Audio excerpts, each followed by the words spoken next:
Hi there. This is Jeff from the Idiot Car Guys and Jeff's Cars on YouTube. I wanted to kind of go over the history of my automobile and kind of ownership of the Mercedes automobile. And just to kind of give a little bit of a background and a history of why I like the cars and why I'm passionate about them. Now, the first two car of Mercedes automobiles I've owned, I have not. They're not pictured. I don't have any pictures of them because I bought them back in the '80s, and I was didn't know I was going to have the passion for them. The first one I owned was like a 1983 300D. It was a non-turbo, no turbocharged diesel engine. It was kind of a nightmare. I had taken a car, sold it at an auction with a friend of mine, and we had to have something to come home with. And I kind of liked the car, so we drove it home, and drove it home in the rain, and the sunroof leaked, and it was just a mess. And so I didn't keep that one very long. Ended up pushing it back through the auction and come home with a 300D turbo. And these would have been the 123 chassis of the Mercedes automobile. That one I actually drove for a lot of years and actually enjoyed that car. Um, then life went on, and the one pictured on the screen, purchased that, had that in the late '90s. The picture looked like it was taken in 1999. This was when I lived in Idaho. This was my first real nice looking the 380 SEC, and I love this car. However, when my twins were born, it was a little difficult getting twins in their car seats in and out of the back seat, but made it work. But this car was a dream to drive. Held the road very well and actually looked good. And of course, as we all know, today the SEC is a very sought after car. Pretty much anything in the W126 or the C126 chassis are very well sought after. Few years down the road, and after I had sold the SEC, continuing on with life as a young parent, as a parent with young twins, ended up with a minivan and other kinds of vehicles. But then later on, through making some life changes and things like that, ended up back in Idaho, and soon after ended up with this being my first W126 Mercedes Benz. This being a 560 SEL, and I absolutely love this automobile. In fact, my twin girls loved going to school in this. I actually took them to kindergarten in this, and they loved it. They had the seat warmers in the back seat, and that they thought that was just cool as can be. This car, I absolutely just loved it, and my wife even loved it at the time, and so we actually sought out to find her a Mercedes Benz, and sure enough, not too long after that. Ended up with a 300 SE, as pictured here on the right, and she actually loved that. Hers was a 1989 or 90. Both of them, as you notice, they had the chrome wheels, which was very unusual, which today is very unusual to find. I wish I had both of those cars back uh, because of the chrome package that they both had. Um, Now, her car, being the 300, was the 300 SE. It was a six-cylinder inline six. It was a little cantankerous. It was hard to start especially when it was cold out. But in the shops that I took it to, could never figure it out. But we just dealt with it and went along. But life went on, and decided, well, Mercedes. While we like the Mercedes, living in Idaho felt like we needed something different, and ended up trading both Mercedes Benzes for Land Rovers, and I ended up with, well, we both ended up with Discoveries. I ended up with a 2002 Discovery, and she ended up with a 95 Discovery, and we had fun with those because we could actually tow the camper that's sitting back there in the back behind that car. So that's what the intent was, because the girls were old enough. We enjoyed taking them camping, going up into the mountains. As time got older, and my twin girls got much older, and now we're at about the time when they were in high school. We ended up moving to Nebraska, and this had gotten out of the Mercedes. We'd gotten into pickups and things like that, which are more popular in the state of Nebraska. I ended up thinking, I'd really like to have another Mercedes, and I ended up going down to Topeka, Kansas, and bought this one from a dealership down there. I think I gave like $1,500 for it at the time, and drove it home. It had a few little issues, but this was a 94 S500. Now, in some of my other videos, I called it a 95. But it was right at the tail end of 94, going into 95 model year, because it had the digital odometer versus the mechanical odometer, which that's where it changed in that time period. Since sold this car to Tom of the Idiot Car Guys as well, and he's since sold it too. But everybody that's had this car and driven this car loves this one, or at least Tom and I both did.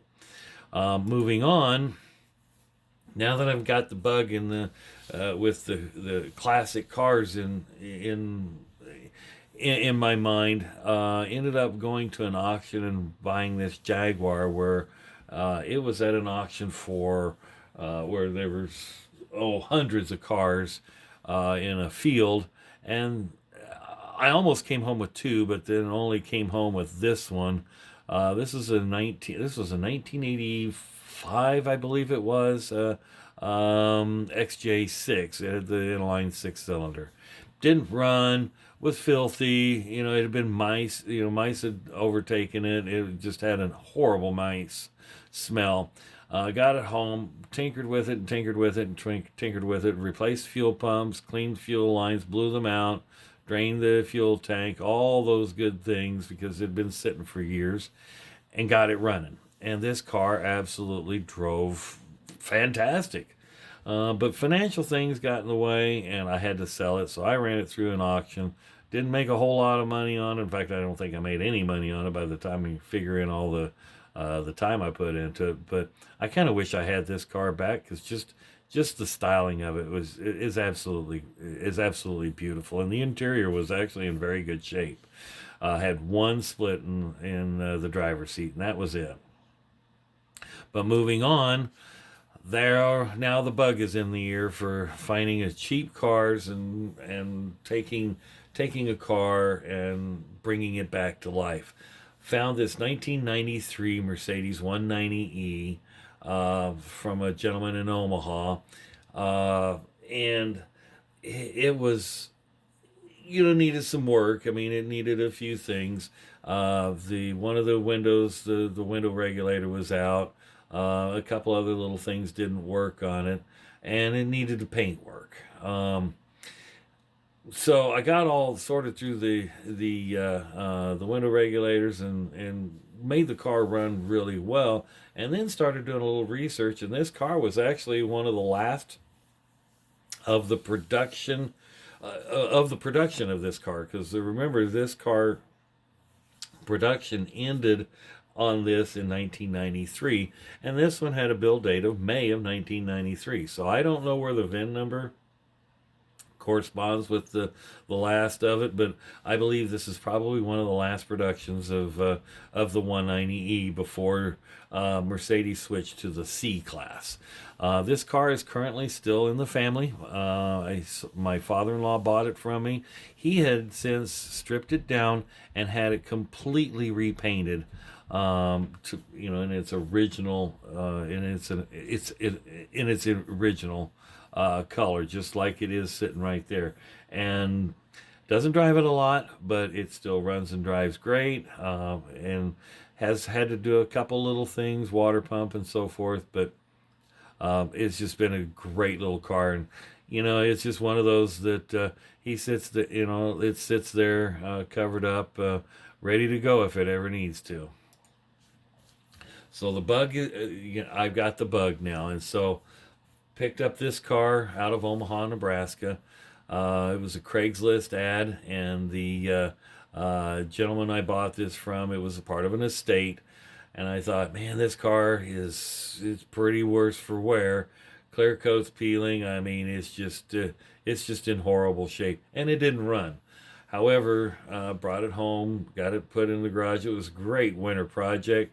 Worked on it. My health was better than what it is now, and I could crawl under the car, and I replaced the fuel pumps, worked on the Bosch Jetronic fuel distributor, had to actually get a rebuilt one and put on it, and the car actually ran. I mean, once I put that on there and primed up the fuel system, this car started and ran. So then I took it one step further and decided, well, I haven't painted a car in over 25 years or more, or painted any automotive product. So I thought, well, I'm going to give it my best shot and paint something. And lo and behold, that's what I did. And I should have hung on to the car, but there was a lot of things that were still needed to be done on it. The interior, the seats needed to be rebuilt, and so forth. But it just was one of those things that time got away. And besides, underneath that car, the chassis of the car was rusted a little bit more to where I couldn't fix it, so I actually sold it. But that car turned out great. Still needed a little additional work, but now I kind of wish I would have hung on to it, because that is actually a classic Mercedes Benz. Then, moving along, now that I got the bug with the Mercedes automobile back in my head, ended up picking this little C220 up out of Storm Lake, Iowa, one at a dealership. Had a few miles on it, but the car looked great. Went over there, purchased it, brought it home, used it as a daily driver until a friend of mine said, "Hey, I'd like to buy that car."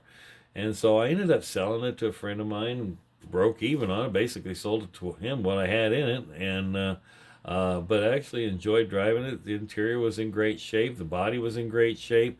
I did have to, when I had it, I ended up putting a new radiator in it because it was leaking. But other than that, this car was very reliable. And when I sold it to my friend, his kids used it as a daily driver for quite a long time. Later on down the road, decided a friend of mine that has a car dealership said, "Hey, I got something you might be interested in." And so I go and go over to his dealership, and sure enough, found this R350. Now, this is a little bit of an unusual vehicle because Mercedes didn't make this very long in the United States, or for the United States. This is a crossover utility vehicle. It's not a minivan. This was kind of like when Dodge Chrysler had influence on Mercedes Benz. This has kind of the shape of the Chrysler Pacifica at that time, but and several others on there. But as you notice, it's not a minivan. It's got the back doors, a lot of room, gets around great in the wintertime with that all-wheel drive. And a 3.5 liter V6 has been probably one of the more or most reliable engines from Mercedes-Benz. Now since sold that car to a Ukrainian fellow that came over post the war, needed something for him and his family, and it needed some additional work as we kept driving it. But like the electronics, the head unit actually was starting to go out, so ended up selling it. And that's okay. I might end up finding another one because it's just a pleasure to drive that vehicle. And as the bug was in my mind, Ended up finding this on a marketplace ad. The gentleman that I bought this from lived out in the country. He'd bought it thinking he was going to work on it, but then ended up just parking it in the field. This had some mice that had gotten into part of it that really didn't destroy it, but it has had an odor. It started and ran, but not very well, so I ended up trailering it home. This is actually a rust-free 1985 300 SD. And it is truly rust free. There is no rust on the undercarriage. It wasn't out in the farm field for very long. This car actually originated in my hometown in Wichita, Kansas. Back, and I have a feeling that it was probably somebody that I might have known. I did a title search on it, but I don't think they would remember me. It needs some paint work, and I've tried to practice on the hood, but haven't wasn't very successful. So I'm just going to hopefully in the next year or so get it repainted. So now that the bug is in the year, here's the next purchase, and that's a 1989 560 SEL. And in the very first video, the Idiot Car guys, or the Idiot Mercedes guys, when Tom and I started that, I said if I could find a 560 SEL, I would buy, another one, I would buy it. Well, there it is. Now, this one doesn't have the gold or the chrome package like the one that I had back in Idaho, but it's actually a very good representation of the car. This has a few little bumps and bruises on it, but it's not too awful bad. But the one thing that I do know on this car is the interior on it is like nearly perfect, like it came out of the showroom, because the back seats I don't think were ever used, and the front seats have had the sheepskin seat covers on them, probably since the day the car was sold, because there's hardly any cracking of the leather. So I'm very impressed with this car, and enjoy driving it and stretching its legs every now and then when the weather is nice. Then came a project car. This was a project car that we had kind of a project car challenge, Tom and I, and this is a 1990 or 91 300E. This is kind of the first generation of the E class of Mercedes, so to speak, in today's modern times. This car ran rough. It just ran poorly. And it didn't have an exhaust, because I think they were cutting the exhaust off thinking that it was a catalytic converter that was probably the issue. And it may have been. But I've done a little bit of more work on this car. This car actually kind of use it as a little daily around town driver now, and still own this car. So, but it's a pleasure to drive. It's a very peppy. It has a 3-liter inline six, an automatic transmission, and it's just a good little car. And interior is in really good shape. Then I ended up buying another 560 SEL, and this came from a kid in Omaha, where he had inherited the car from his grandfather, and brought it home, and it needs to be sorted through a little bit more, because it's got some other things that are wrong. The brakes don't work very well. It starts, runs, and it drives. The engine sounds pretty good. A couple of the videos that come to find out, the firing order was wrong, so I had to resolve that. And if I don't get it out and drive it a little bit more, I'm going to have some fuel issues that I'm going to have to go through, to clean out the tank and so forth. But other than that, the interior on this, other than the driver's seat, the interior is in very, very good shape. This one has about 160,000 miles on it. Has a little rust on the right below the side marker lights on the front on both fenders, but other than that, it's still a pretty good representation of the W126 chassis. Then I get a call from the same gentleman that I bought the first 190 from. he gets in touch with me and says, "Hey, because I've got one that might need some attention to, but I've got one for sale that is sitting at a mechanic shop." So my wife and I go and take a look at it. While the overall car, the appearance of the car wasn't too bad a shape, it did have a little bit of an accident on the left rear fender trunk area. But the mechanic that it was sitting at stated that it had a head gasket issue. So I bring this one home thinking, well, how bad could the head gasket issue be? I mean, I thought it was a four cylinder, but come to find out it was a 2.6 liter six cylinder engine, which kind of changes things a little bit. And the four cylinder engine, the head gasket is very, very easy. It's just very small. It's a smaller engine, but because this was a six cylinder, there's a little bit more work involved.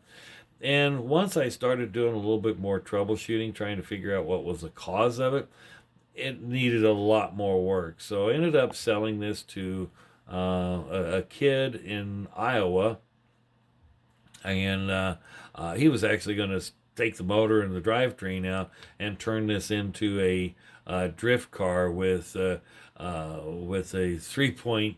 I think he said he was going to put in a 3.8 liter V6 engine in it and make it into a drift car. The bones are there. This car is, the undercarriage and the chassis of this car were in very, very good shape, except for the dent on the back and the engine. So I parted ways with this one. And lastly, this is another W126 chassis. I picked this up fairly recently, and this one, a little unusual about this because this is pretty much like it's the same year and model that of the original 300 SE that had in Idaho, with the exception of this being white. But then this one has side window curtains on it. Now, I don't know if those were Mercedes ad or if it was added by the limousine, but it's kind of unique. And this is also another rust-free chassis. And the body is in very, very good shape. There's no dents or, might be just, a few little imperfections, but overall, this is a very fine car. And so currently I have the 2560s, the 300 SD, and this 300 SE and the 300E in the collection. And of course, any of them are all for sale. Any of them could be for sale if there was the right price. But as you can see, I love the 126 chassis. So hopefully that gives you an idea of where I stand on the Mercedes automobile. And thank you for watching. And click on share with your friends or like, subscribe, whatever you got to do for additional notifications. Have a good day.